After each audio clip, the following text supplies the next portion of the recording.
எல்லா துணி கன மகிமையும் உமக்கு ஒருவருக்கே நாங்கள் செலுத்தி எங்களை தாழ்த்தி ஒப்பு கொடுக்கிறோம் ஐயா. சத்தியத்தை கேட்கறது மாத்திரம் அல்ல, அதன்படி நாங்கள் ஜீவித்து விசுவாசிக்க கற்றுக்கிறோம். இயேசுவின் நல்ல நாமத்தில் வேண்டிக்கிறோம் நல்ல ஆண்டவரே. ஆமேன் ஆமேன் ஆமேன். இன்னைக்கு எல்லாரும் இயேசு நாமத்தில் வாழ்த்துறேன்.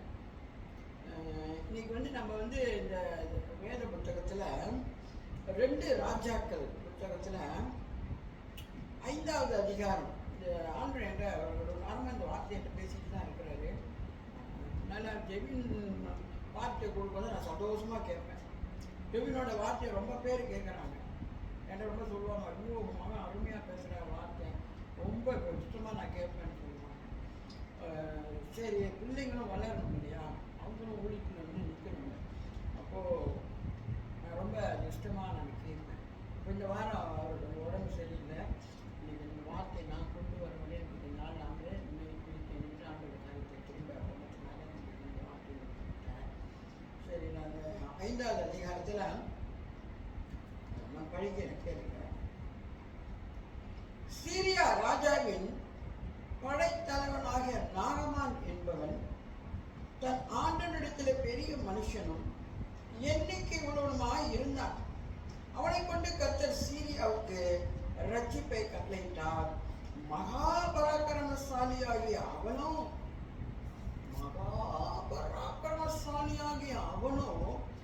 குஷ்டரோகியாய் இருந்தான்.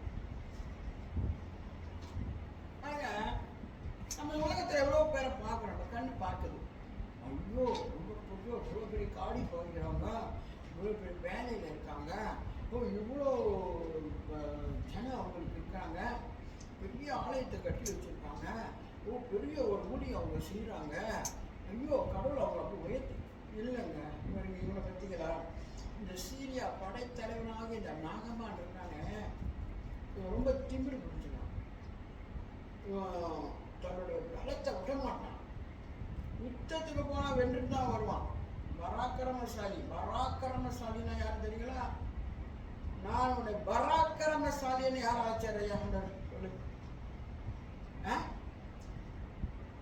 பராக்கிரமசாலின்னு யார் ஆச்சாரி வேதத்தை? கிதியோன் பயந்து இருந்தான். ஐயோ மீதியார்கள்லாம் நம்மளோட தானியத்தெல்லாம் எடுத்துகிட்டு போயிடுறாங்களே, நாங்கள் என்ன செய்வேன், நான் போய் என்னுடைய வாகனத்தெல்லாம் நாங்கள் போய் மூடி வச்சுட்டு வரணும் அப்படின்னு பயந்துக்கிட்டு ஓடணும்னு பார்த்தாங்க. பராக்கிரமசாலியே நம்மளோட இருக்கிறேன். பராக்கிரமசாலின்னு என்ன நினச்சிங்க? அவன் பெரிய பலவான். ஐயோ நானா பராக்கிரமசாலி, நானே பயந்துக்கிட்டு வந்து எங்கள் தாப்பாடை மூடி வைக்க என்ன போய் பராக்கிரமசாலின்னு சொல்லுங்கிறேன். நான் உன்னோட இருக்கிறேன், கிதியோனே நான் உன்னோட இருக்கிறேன்றாரு. எப்போ யார் நம்ம கூட இருக்கிறாரு? அந்த அந்த கிதியோனுக்குள்ள தேவன் இருக்கிறார். அப்போ அவன் கிறிஸ்துக்குள்ள பராக்கிரமசாலியா இருக்கிறான். ஆனால் இவன் உலகத்துக்கு பராக்கிரமசாலியா இருக்கிறான். இந்த பராக்கிரமசாலின்றதுக்கு அர்த்தம் இருக்கு. இவன் அந்த சீரியா நாட்டினுடைய படைத்தலைவன். நம்ம நாட்டில் கூட இராணுவம் இருக்குது. இப்போ இராணுவம்லாம் இருக்கு, கொஞ்சம் அதுக்கு வேலை கொடுக்கும். நம்ம நாட்டிலையும் கொஞ்சம் தலைவர்களாக கொஞ்சம் வேலை செய்கிறாங்க. ஆனால் அந்த இராணுவத்தில் தலைவன் வந்தான், எங்கே போனாங்களாம் அடித்து நொறுக்கிட்டு வந்துடுவான். அப்படிதான் அடித்து நொறுக்குங்கிற ஒரு பராக்கிரமசாலி அவனுக்கு இருக்கிறது என்ன சீக்கு உடம்ப அழிச்சுக்கிட்டு புண்ணா குஷ்டரோகம் பிடிச்சிக்கிட்டு கிடக்குறான். அவன் அந்த யூனிஃபார்ம் போட்டுக்கிட்டு போவாங்க. அவங்களாம் யூனிஃபார்ம் போடுவாங்கல்ல, அப்போ அந்த யுத்த உடுப்பை போடுவாங்க. அப்போ அது உடுப்பை அவங்க கூட்டிகிட்டு போகும்போது எப்போ வேதனையாக இருந்திருக்கும். கொஞ்சம் நினச்சி பார்ப்போமே. அவன் பராக்கிரமசாலி தான், யுத்தத்தில் வென்றுட்டு வரவன் தான். அவனுக்கு சரீரத்தில் ஒரு பலவீனம் இருந்துச்சு பார்த்தீங்களா? அது என்ன பலவீனம்? மாறி போகிறது அசிக்க மாறுமா? அந்த காலத்தில் குஷ்டரோகம் தான் மாறுமா? மாறாத ஒரு வியாதி அவனுக்குள்ள இருந்துச்சு. அப்போ அவன் சட்டைக்கட்டெல்லாம் கழட்டி போட்டான்னா அதெல்லாம் புண்ணா சலஞ்சாலமாக இருக்கும். சீரியாவில் இருந்து தண்டுகள் புறப்பட்டு இஸ்ரவேல் தேசத்தில் இருந்த ஒரு சிறு பெண்ணை சிறப்பிடித்துக் கொண்டு வந்திருந்தார்கள். அவள் நாகமானின் மனைவிக்கு பணிவிடை செய்து கொண்டிருந்தான். அதான் சொல்றேன், அவன் எங்க போனாலும் யுத்தத்துல ஜெயம் எடுப்பான். யுத்தம் பண்ணானா அவன் யுத்தத்துக்கு ஜெயம் தான் அவங்களுக்கு கொடுப்பான். ஜெயம்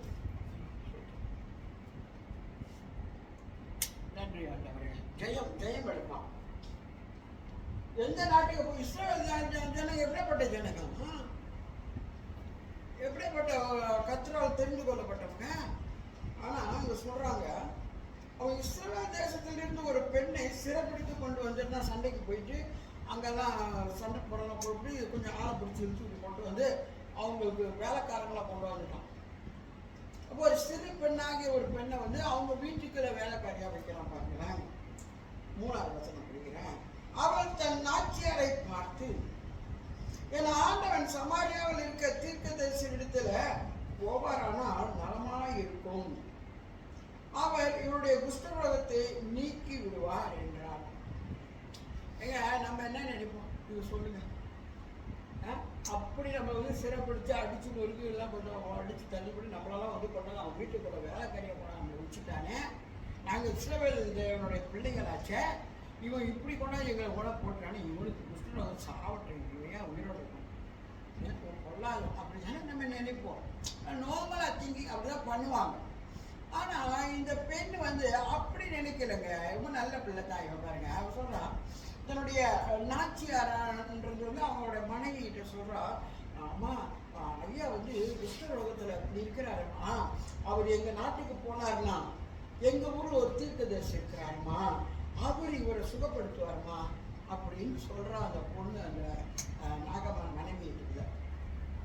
அப்புறங்க அதனால அப்பொழுது அவன் போய் இஸ்ரவேல் தேசத்து பெண் இன்ன பிரகாரமாய் சொல்லுகிறாள் என்று தன் ஆண்டனிடத்தில் அறிவித்தான். வேலைக்கு அடிமையா வந்திருக்கிற இந்த பெண் சொல்றத நான் என்ன கேட்கறது, இவன் நாட்டுக்கு நான் ஏன் போகணும், பரவாயில்ல குஷ்டரோகம் தான் எனக்கு பிரச்சனை இல்லை அப்படின்னு அவன் அப்படி அலட்சியப்படுத்துறான். சில கெட்ட மனுஷன் கூட சில நல்லதை நம்ம பார்க்கலாம். அப்ப அவன் அலட்சியப்படுத்தாம அவன் என்ன செய்யறான், போய் தன்னுடைய ராஜா கிட்ட சொல்றான், ஐயா இந்த மாதிரி என் வீட்டில் வேலைக்கு வந்திருக்க பொண்ணு சிறப்பு வச்சு கொண்டு வச்சிருக்கணும் வேலைக்காரப்பில்ல, அவன் சொல்றான் அவன் நாட்டில் ஒரு ஆள் இருக்கிறாரா, என்னை சுகப்படுத்திடுவான்னு சொல்றா யாரும்.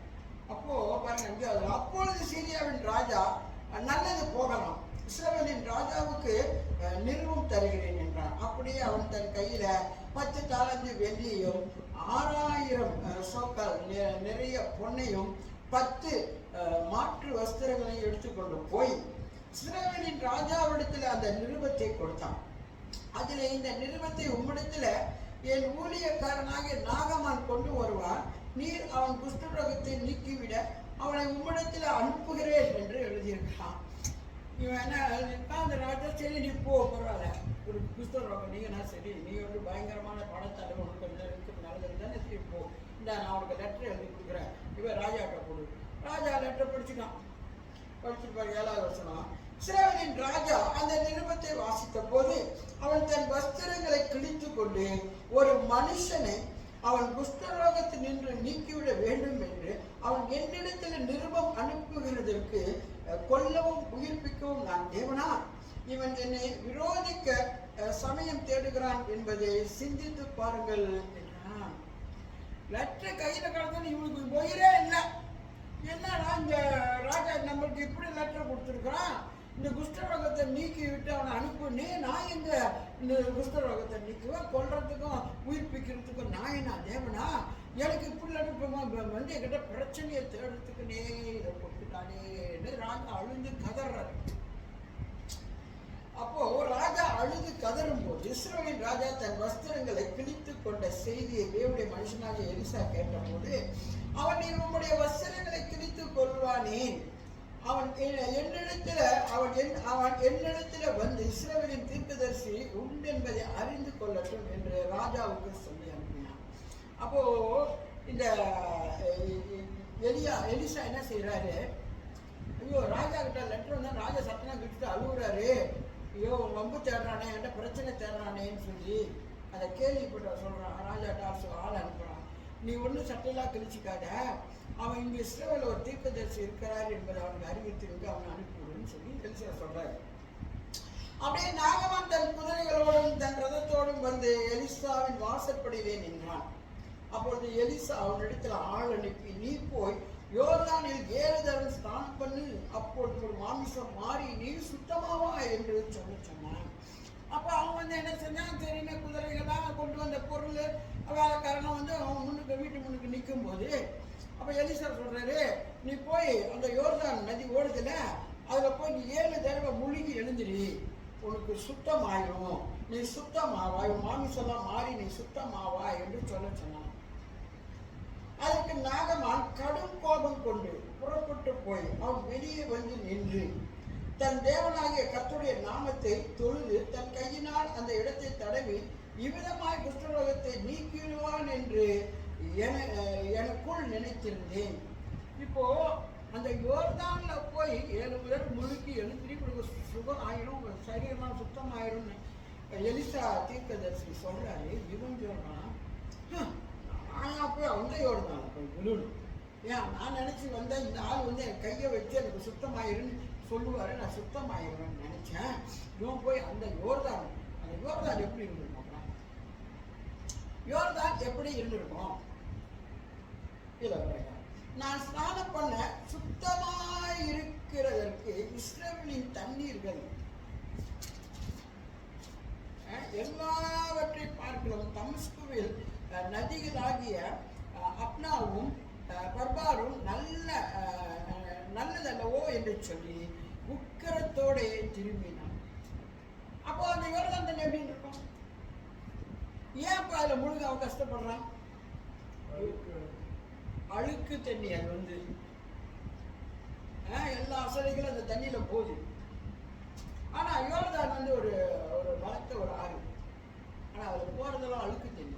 இன்னைக்கு போய் இந்த தண்ணியில நான் போய் எப்படி முழுகுவேன்? இவன் என்ன இந்த மாதிரி இந்த தமஸ்குல அப்னாவும் பர்பாரும் நல்லதல்லவோ, பர்பாருலாம் இருக்க, அப்னாவும் பர்பாரும் நல்ல தண்ணி ஓடுற இடமாச்சு, ஏன் இவன் அங்க போகாம இங்க போய் இந்த அன்பு தலைவர் குளிக்க சொல்றான் இந்த ஆத்துல? முடியாது, நான் கிளம்புறேன் போறான்னு சொல்லி கிளம்ப பார்க்கலாம். அவனோட ஊழியக்காரர் சொல்றாங்க 17 வருஷத்துல அவன் ஊழியக்காரர் சமீபத்தில் வந்து அவனை நோக்கி, தகப்பனே, அந்த தீர்க்கதரிசி ஒரு பெரிய காரியத்தை செய்ய உனக்கு சொல்லி இருந்தால் அதை நீ செய்வீர் அல்லவா? ஸ்நானம் பண்ணும் அப்பொழுது சுத்தமாக என்று அவர் உம்மிடத்தில் சொல்லும் போது அதை செய்ய வேண்டியது எத்தனை அதிகம் என்று சொன்னார். அந்த கூட கொஞ்ச வேலைக்காரர்கள் சொன்னார்களாம், தகப்பனே, அந்த காலத்துல மூத்தவங்க பெரியவங்கெல்லாம் பெரும்பாலும் தகப்பனே தான் கூப்பிடுவாங்க. இப்போ இவர் படைத்தலைவருடைய கூட யுத்தத்துக்கு போற வேலைக்காரர்கள் அவரோட இருக்கிறாங்க. சொல்றாங்க, தகப்பனே, ஏன் நீங்க இவ்வளோ கோவப்படுறீங்க, திரும்பி போகலான்னு சொல்றீங்களே, அந்த தீர்க்கதரிசி உங்களுக்கு பலமான காரியத்தை ஏதாச்சும் செஞ்சுட்டா சொன்னாங்க, நீங்க செஞ்சிருப்பீங்க தானே? அவர் என்ன சொல்லிட்டாரு, போய் 7 நாள்ல 7 தடவை நீ முழுகி எழுந்திரி, உன் சரீரம்லாம் மாறி சுத்த சரீரம் உனக்கு வரும்னு சொன்னாங்க. தகப்பனே, இதை நம்ம செய்யலாமே அப்படின்னு அவங்க மெதுவா அவர்கிட்ட சொல்லும்போது 14வது வசனத்துல, அப்பொழுது அவன் இறங்கி தேவனுடைய மனுஷன் வார்த்தையின்படியே யோர்தானில் 7 தடவை முழுகின போது அவன் மாம்சம் ஒரு சிறு பிள்ளையின் மாம்சத்தை போல மாறி அவன் சுத்தமானான். ஹல்லேலூயா, ஹல்லேலூயா, ஹல்லேலூயா, ஹல்லேலூயா. எப்படியாப்பட்ட ஒரு காரியத்தை! இவனுக்கு எத்தனை வருடம் குஷ்டரோகம் இருந்தா தெரியாது, இந்த உடம்புல என்ன வேதனையில் இருந்தாலும் யுத்தத்துக்கு மட்டும் பராக்கிரமசாலியா முன்மே நிற்கிறான். யுத்தத்துல ஜெயிச்சுட்டு வந்துடுவான் எந்த இடத்துக்கு போனாலும். அப்படியாப்பட்ட வேதனையிலான அவன் கடந்து போயிட்டு இருக்கிற அந்த காரியத்துக்கு இன்னைக்கு ஆண்டு ஒரு விடுதலை கொடுத்தாரு. எத்தனை வருஷமா அவன் அதில் பாடுபட்டானோ அறியோம் தெரியாது. ஆனா அந்த வியாதி 7 தடவை அவங்க வேலைக்காரர் சொன்னாலும் அவன் முழுகி எழுந்திருச்சாங்க யோர்தான் நதியில. 7வது தடவை எழுந்திருக்கும் போது அவன் தூள் எல்லாம் அப்படியே சின்ன பிள்ளைங்க தோல் மாதிரி மாறி அப்படி ரொம்ப அழகா பார்த்துருக்கான். அவன் குஷ்டரோகம்லாம் நீங்கி போச்சு, பூரண விடுதலை சுகம் அடைஞ்சிட்டான். அந்த நாகமான் இஸ் வெரி ஸ்ட்ராங் மேன். ஆனா அவனுக்குள்ள இருந்தது குஷ்டரோகம் அவனை ரொம்ப ரொம்ப மனசை வேதனை படுத்திருக்கும். அந்த வலி வேதனை, இந்த பட்டைகள்லாம் போட்டுக்கிட்டு கலந்து போறது வரது பார்ப்பாரு. ஆனா பாருங்க, ஆண்டவருக்கு விடுதலை கொடுத்துட்டாருங்க. விடுதலை கொடுத்துட்டு பாருங்க. அதற்கு அப்பொழுது அவன் தன் கூட்டத்தை எல்லாம் தேவனுடைய மனுஷனிடத்தில் கூட்டத்தோடு எல்லாம் கூட்டத்தோடு எல்லாம் தேவனுடைய மனுஷனிடத்தில் திரும்பி வந்து அவனுக்கு முன்பாக நின்று, இதோ இஸ்ரவேலில் இருக்கிற தேவனை தவிர பூமி எங்கும் வேற தேவன் இல்லை என்பதை அறிந்தேன். இப்பொழுது உமது அடியான் கையில ஒரு காணிக்கையை வாங்க வேண்டும் என்றார். பார்த்தீங்களா, இதெல்லாம் ரொம்ப பியோர், இதெல்லாம் முக்கியமான ஒரு காரியம். அப்படி அந்த காலத்துல குஷ்டரோகத்துக்கு மருந்தே கிடையாதுங்க. அவன் சாப்பிட குஷ்டரோகம் சாவணும். அப்படி இருக்க அந்த தொழுநோய, தீராத நோய எலிசா போய் அந்த நதியில, அந்த யோர்தான் நதியில குளிச்சு முடிக்கணும்னால சுத்தமா ஆயிடுச்சு. அவன் உடம்பை பார்த்து அவனுக்கே பிரமிச்சுட்டான். ஐயோ, என்னைய சரீரம் இவ்வளவு சுத்தமா ஆயிடுச்சு, சின்ன பிள்ளைய சரி மாதிரி மென்மையா என் சரீரம் அழகா தோழது அழகா ஆயிட்டுன்னு நானு. ஐயோ வாங்கடா நம்ம போவோம் அந்த எலிசா வீட்டுக்கு. போய் சொல்றான், ஐயோ ஆண்டவரே, நீங்க சொன்னபடி நான் போய் அதில் குளிச்சு எல்லாரும் முழுகினேன். ஆனால் இப்படி ஒரு சுகம் எனக்கு கிடைக்கணும்னு நினைச்சே பார்க்கல. ஆண்டவரே, என்கிட்ட ஒரு காணிக்கை நீங்க வாங்கிக்கணும், என்கிட்ட ஒரு காணிக்கை நீங்க வாங்கிக்கணும் தயவா கேட்கிறோம். அதற்கு அவன், நான் வாங்குகிறது இல்லை என்று கர்த்தருக்கு முன்பாக அவனுடைய ஜீவனை கொண்டு சொல்லுகிறேன் என்றான். வாங்க வேண்டும் என்று அவனை வருந்தினாலும் தட்டுதல் பண்ணிவிட்டான். சோத்திரம். இல்ல இல்ல ஆசாரியரே, எலிசாவே, நீ வாங்கியே ஆகணும். எனக்கு சுகத்தை கொடுத்து உங்களை நான் வெறுமையா எப்படி விட்டு போக முடியும்? இருந்தாங்க, வாங்கின்றான். முடிய வேண்டாம் வேண்டாம் வேண்டாம் வேண்டாம், எனக்கு வேண்டவே வேண்டாம்னு சொல்லிட்டாருங்க. ஆனா இந்த காலத்துல நீங்க பாருங்க, இந்த காலத்துல அப்படிலாம் கொடுத்தா எப்படி வாங்கிருக்காங்க? இந்த காலத்துல அப்படி ஒரு மனுஷன் எவ்வளவு தங்கமா வெளியே கொண்டாந்தான் பார்த்தீங்களா? அதெல்லாம் அவன் கொடுத்ததுனால மன மகிழ்ச்சியா சந்தோஷமா ஆஹான்னு வாங்கியிருப்பாங்க இந்த காலத்து ஊழியக்காரங்களாம். ஆனா அந்த ஊழியக்காரன் என்ன சொல்றான்? வேண்டாம். ஏன் அதை வேண்டாம்னு சொல்றான்னா, அப்பொழுது நாகமான், ஆனாலும்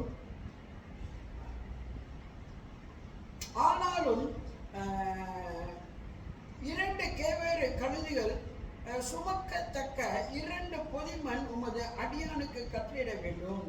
உமது அடியேன் இனி கர்த்தருக்கு அல்லாமல் அந்நிய தேவர்களுக்கு சர்வாங்க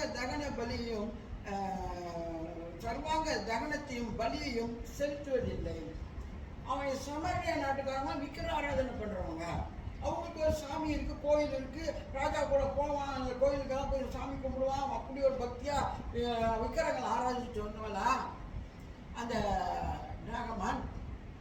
ஆனா கர்த்தரோட ஒரு சுகத்தை கொடுத்துட்டு அவன் சொல்றான், இல்ல ஆண்டவரே, நான் உங்களுக்கு இப்போ காணிக்கெல்லாம் கொண்டு வந்து கொடுத்துட்டு போகலாம், நீங்க வேணவே வேணாம், எனக்கு என்ன ஒரு உதவி செய்யுங்க. இங்க இருந்து 2 கேவரு கழுதி சுமக்கத்தக்க 2 பொதி மண்ணை நீங்க எனக்கு தரணும். ஏன்னா இனிமே இந்த மண்ணால நான் போய் தேவனுக்கு ஒரு காரியத்தை செஞ்சு நான் அவரை தான் ஆராதனை செய்வேன். இனிமே வேற எந்த தெய்வத்தையும் ஆராதிக்கிறது இல்லை. வேற எப்படி? இன்னைக்கு மனுஷாளுக்கு ரொம்ப கஷ்டங்க ஆண்டரை ஏற்றுக்கொள்றது. ஆண்டரை பத்தி சொன்னமா இப்படி திருப்பிடுவாங்க. அப்படி சரிங்க சரிங்க சரிங்க, அடுத்த மறுநாள் நீ அவளை பார்க்க முடியாது. இப்படின்னா எப்படி கஷ்டம் உங்களுக்கு அதிசயத்தை செய்வாரு? எப்படி அற்புதத்தை செய்வார்? இவனும் அப்படிதான் சொன்னான். நான் போக மாட்டேன், யோர்தான் தான் நான் போய் நான் குடிக்கிறது வேணும். எவ்வளோ நல்ல நதியாக இருந்தால் இருந்தாலும் என்ன அங்கே தொட்டு தொகைப்படுறது தான், தொட்டு தொகைப்படுறதுல போய் அது யோர்தானில் போய் குடிக்கிறாரு. எனக்கு வேண்டவே வேணாம், நான் போகிறேன் வேணும். அங்கே ஒரு வேலைக்காரன் சொன்னான்னு அவன் கேட்டான். அது தாழ்மையாக அதை கேட்டு அப்படின்னால கர்த்தர் சொன்னது தாங்க அதை விடுதலை அவனுக்கு கிடைச்சிச்சு.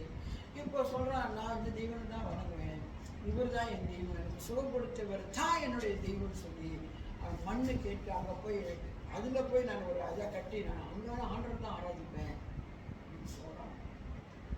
ஆனாலும் 18வது வசனத்தில் சொல்றான், ஒரு காரியத்தை கர்த்தர் அடியானுக்கு மன்னிப்பாராக, என் ஆண்டவனை பணிந்து கொள்ள பார்த்தீங்களா, ரிம்மோன் கோயிலுக்குள் பிரவேசிக்கும் போது நான் அவருக்கு கைலாகு கொடுத்து ரிம்மோன் கோயிலிலே பணிய வேண்டியதாகும். இப்படி ரிம்மோன் கோயிலிலே நான் பணிய வேண்டிய இந்த காரியத்தை கர்த்தர் அடியானுக்கு மன்னிப்பாராக. என்ன செய்யறது? நான் ஆண்டவர் மட்டும்தான் தொழுது கொள்ளுவேன். ஆனா நான் ராஜாவுக்கு நான் படத்தலைவனா இருக்கிறவனா அவர் எங்க போனாலும் நான் போகணும். அப்போ அவர் இந்த ரிம்மன் கோயிலுக்கு அவர் போவார். போகும்போது நானும் போய் தான் ஆகணும். இப்போ அவர் தொழுது கொள்வேன். நான் இவ்வளோ நாள் அப்படிதான் வந்தேன், சும்மா நான் தொழுது கொள்வேன், அவ்வளோதான். அவரோட வேலைக்காக வேண்டி. ஆனால் கர்த்தர் அதை எனக்கு மன்னிக்கணும்னு சொல்கிறேன். அதற்கு அவன் சமாதானத்தோட போ என்றான். இவன் புறப்பட்டு கொஞ்ச தூரம் போன போது அவர் சொல்கிறார், காணிக்க வேண்டாம், ஒன்றும் வேணாம், சரி மண்ணை கொடுக்குறோம், எடுத்துகிட்டு போ, சரி நீ இப்போ அதை செய், கர்த்தர் உன்னை ஆசீர்வாதம் பண்ணி சமாதானத்தோட இரு. நீ அதை மனசால அதை தொழலை, அதை ராஜா வேலைக்காக வேண்டி நீ போய் சும்மா அதை பண்ணிடுன்னு சொல்கிறேன். இன்னும் அதை ஒன்று அப்போ நான் கிட்ட நீ சொல்லிட்ட, ஓகே பரவாயில்ல போ அப்படின்னு போட்டு கொஞ்ச நேரத்தில் தேவனுடைய மனுஷனாக எலிசாவின் வேலைக்காரன் செஞ்ச காரியத்தை பண்ணான். கேயாசி என்பவன் அந்த சீரியனாகிய நாகமான் கொண்டு வந்ததை ஆண்டவன் அவன் கையில வாங்காமல் அவனை விட்டு விட்டார். நான் அவன் பிறகே ஓடி அவன் கையில ஏதாவது வாங்குவேன் என்று கர்த்தருடைய ஜீவனை ஆணையிட்டு நாகமானை பின்தொடர்ந்தான். அவன் தன் பிறகே ஓடி வருவதை நாகமான் கண்டபோது அவனுக்கு எதிர்கொண்டு போக ரதத்திலிருந்து குதித்து சுக செய்தியா என்று கேட்டான். நல்ல செய்தியா? என்னத்துக்கு நீ வர அப்படின்னால என்ன நல்ல செய்தியான்னு கேட்கிறார். அதற்கு அவன் சுக செய்தி தான். தீர்க்கதரிசிகளின் புத்திரர்கள் 2 வாலிபர் இப்பொழுதுதான் எப்ராயிம் மலை தேசத்திலிருந்து என்னிடத்தில் வந்தார்கள். அவர்களுக்கு 1 தாலந்து வெள்ளியும் 1 மாற்று வஸ்திரங்களையும் தர வேண்டும் என்று கேட்டு என் எஜமான் என்னை அனுப்பினார். போய் சொல்லிட்டான். இவனுக்கு என்ன ஆசை? பண ஆசை. இவனுக்கு என்ன ஆசை? அவன் கொண்டு வந்து மேல ஆசை. எலிசா வேணான்னு சொல்லிட்டான். ஆனா இவனுக்கு அது வேணும். எப்படி இந்த ஊர் எலிசா ஐயா வேணான்னு சொல்லிட்டாரு, அவ்வளோ கொண்டு வந்தானே, முடியாது, நான் போய் கொஞ்சம் எடுத்துக்கொண்டு எலிசாவுக்கு தெரியாமையே போய் அவனுக்கு துரத்திக்கிட்டு போய் இந்த மாதிரி 2 பேர் வந்தானுங்க, அவனுக்கு வேணும், ஊழியக்காரரை வாங்கிட்டு வர சொன்னாங்க. அப்போ